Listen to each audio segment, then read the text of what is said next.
उडेरोलाल लॻे यूसी भाऊखान पठान जे ॻोठाणनि जो हेस्को मटियारी जी ॾाढनि ख़िलाफ़ एहतिजाजी मुज़ाहिरो। ॻोठ जे रहवासियुनि वज़ीर अली बुरडो, नईम मोहम्मद बुरडो, कारो ख़ासकेली, असद अली बुरडो, लतीफ़ ख़ासकेली, राशिद अली बुरडो, शाहिद ख़ासकेली, गुलाम रब्बानी ख़ासकेली ऐं वसीम ख़ासकेली जी अॻवानी में एहतिजाजी मुज़ाहिरो कंदे दायो आहे त 2 साल थी विया आहिनि हेस्को मटियारी वारा ॻोठ जो ट्रांसफार्मर लाहे खणी विया आहिनि। हुननि एहतिजाज कंदे ॿुधायो आहे त हेस्को मटियारी हथ सां बिजली चोरी कराए ग़रीब माण्हुनि जी बिजली काटा करे रहिया आहिनि।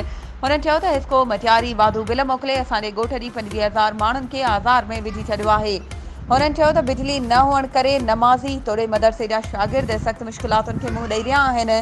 हुननि चयो त बिजली न हुअण करे केतिरा ई ॿार मच्छरनि जे चकनि सबबि मुख़्तलिफ़ बीमारियुनि में मुब्तला थी विया आहिनि। हुननि निगरान वज़ीर आज़म खां मुतालबो कयो आहे त ॻोठ जी फौरी तौर ते बिजली बहाल न कई वई त एहतिजाज जो दाइरो वसी कयो वेंदो। वधीक ख़बरुनि ऐं अपडेट्स जे लाइ असांजे चैनल खे सब्सक्राइब कयो ऐं हा, बेल आइकन खे प्रेस करणु न विसारिजो त जीअं असांजी हर नई अचण वारी वीडियो तव्हां ताईं पहुची सघे।